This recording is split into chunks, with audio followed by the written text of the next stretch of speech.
Hey guys, how's it going? Just me Nusto 2 here with another video for you. And today we're taking a look at, from Toy Biz, Lord of the Rings, The Fellowship of the Ring, Lurtz, with real arrow action. Lurtz, here he is in all his ugly glory. This figure was released in 3 different ways. Number 1, he was in a single card release.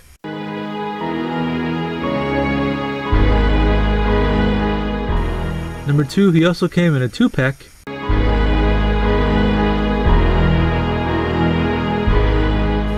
And number 3, he came in some kind of mail-in offer. I don't know what was going on. I heard there's some random like error going on with Toy Biz, so they sent Lurtz here as some kind of apology letter. I don't really know.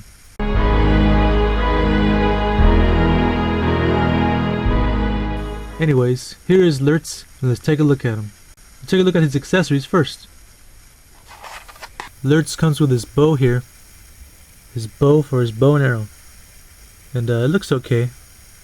It's black with a little bit of shading, like some silver in there, and little silver details as well. Plus it's got the actual string. An actual string, how awesome. Nothing Hasbro would actually do. But it's a little loose, because I've had this for a long time, so you know, just gotta like tighten it up and it's good again. Yeah. I don't like this though, the handle. The handle looks stupid. It looks like just like a half-assed way for like a kid. Like, I get it. It's an action figure, so he can't actually hold it the way he did in the movie.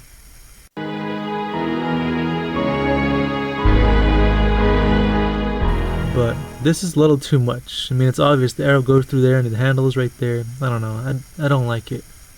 Just a weird design. He also comes with individual arrows. How awesome. How many does it come with? Well, I have 4. I'm not sure if I had another one or not, because I've had them for a long time. Who knows, I might have lost one without even knowing during when I moved. But this is all I got, and it's more than enough, I'd say. But they're not all the same. These 3 are the same. See right here? They have the little space to put on the actual string. So that's cool. But then this one is different. It has the actual feathers, and it also has a little space for the string. I don't get it. And it's shorter too. Hey, what the hell? I don't really get it. And yes, the arrow fits through the bow right here. Through the obvious little circle right there. And there we go. It's pretty nice. Oh, but it doesn't go anywhere. Maybe because the arrow is kind of warped. That's probably why. Plus the string isn't as tight as it used to be. Oh, there we go. But the arrow that has the feathers on the bottom, they're not going to fit, obviously. Look at that. Does not fit. And here is the figure himself. Lurtz. In all his ugly glory. He's pretty crazy. And first thing we'll talk about is the likeness. And is the likeness there? It's kind of there. It's not that great though. He's got the snarling face, and he's got the paint and the actual paint, you know, the slap on his hand. The hand slap on his face, I mean. But something about it. We'll get closer. It's just not 100% spot on, but he does look pretty good. Like, look at those teeth. His teeth are pretty ugly, but they're still not as nasty as they were in the movie.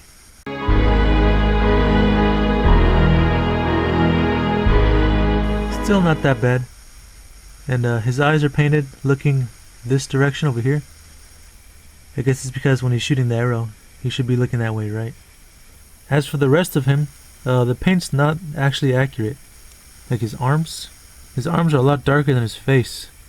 And his legs, I'm not sure why. I did buy this figure loose years ago, so I'm not sure if someone just roughed it up and all of the paint came off, or if that's just how it actually is.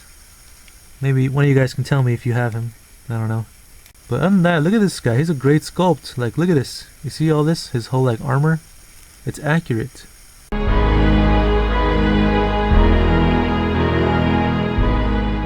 Looks pretty damn good actually. And it's actually a separate piece. Like, you see this? I can squish it because it's rubber. He's wearing this thing. How awesome. Goes all the way around, and of course he's got the whole gimmick thing right there. Yeah, got the actual buckles painted. How nice. I like it. It's got the quiver for his arrow, which is a separate piece as well. You can take it off if you'd like.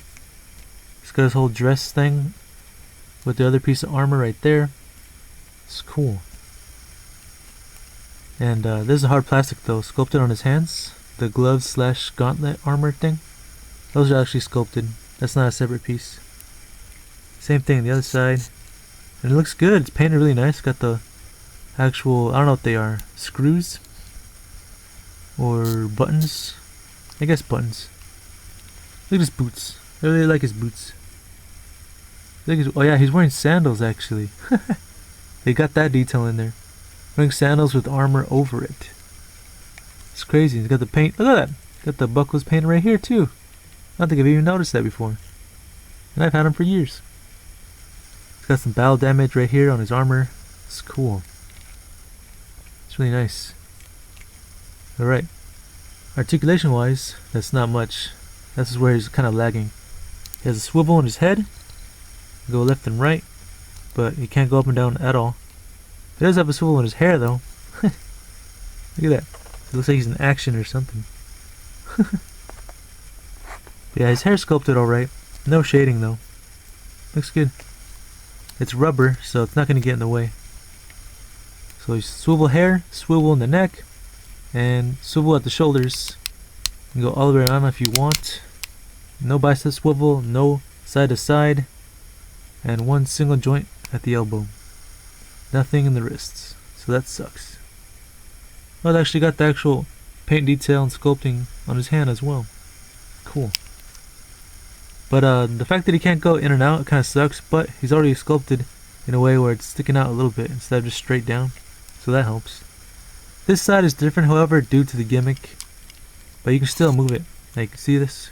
You go up and down just fine. Side to side is different due to the gimmick, and I'll get into that. Single jointed elbow right there, but nothing in the wrist yet again.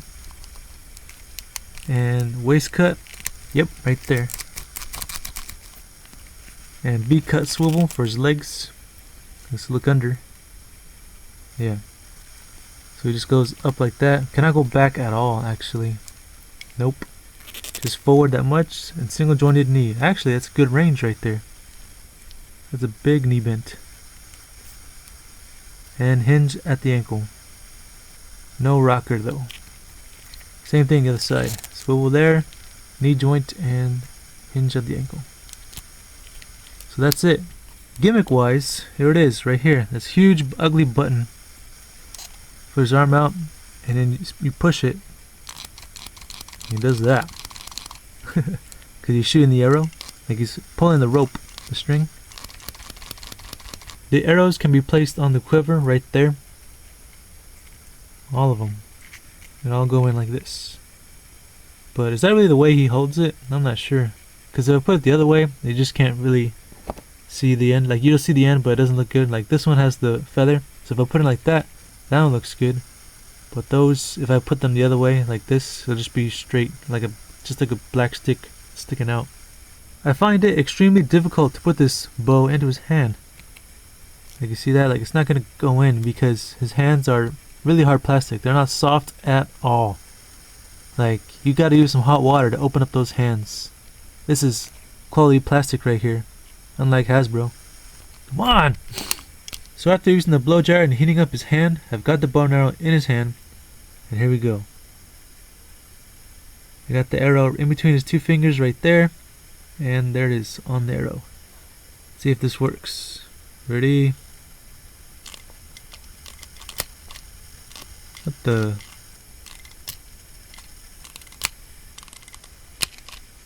His height is just about 7 inches to the top of his hair. It's size comparison time, and I do apologize, I don't have any Lord of the Rings figures on hand to compare him to. They're all in the storage box due to lack of space. Yeah. But we will bring in some other figures to compare him. And here he is next to some figures. Here we have from NECA, Friday the 13th Part 4, Final Chapter, Jason Voorhees. Bloody version. Here we have from Hasbro, Marvel Legends, Infinite Series, Spider-Man, Classic Spider-Man. The one that comes with that extra head where his mask is halfway up. So he looks good next to them. I like it. And here is from the movie Home. Oh. Hello. He came from a kids pack on the top of the cup from my job. And here we have some more figures. Here we have from NECA, Batman 1989, Batman himself, the Toys R Us exclusive with the Blu-ray. And here we have from Hasbro, Star Wars The Black Series 6-inch, Obi-Wan Kenobi from the prequels. I just realized I used 2 NECA figures and 2 Hasbro figures. How weird. And here's O again. So my final thoughts on this figure. He's pretty cool, but he has a lot of problems. He is a great sculpt, that's for sure. And great paint, good size. And look at this, display like this with the arrow is awesome. But yeah, he's lagging on articulation, plus that gimmick that doesn't even work that great. But yeah, overall, look at this, man. This is a nice piece. This guy looks fucking ugly. Looks cool. I like him. If I were to rate this figure based on good things, I would give him a 7, maybe an 8. But because of all his problems, I would put him down to like almost a 6. I don't know. I'm torn. 6.5, 7. I'm torn. He can go either way, good or bad. I don't know. But yeah, I think he's the only Lurtz figure we got. I think the only other version there is the one where he's pretty much naked and he just woke up. Yeah, that was my review on Lurtz with real arrow action. Remember guys, I upload videos every Sunday morning and sometimes on Wednesdays. Alright, thanks for watching. See you next time.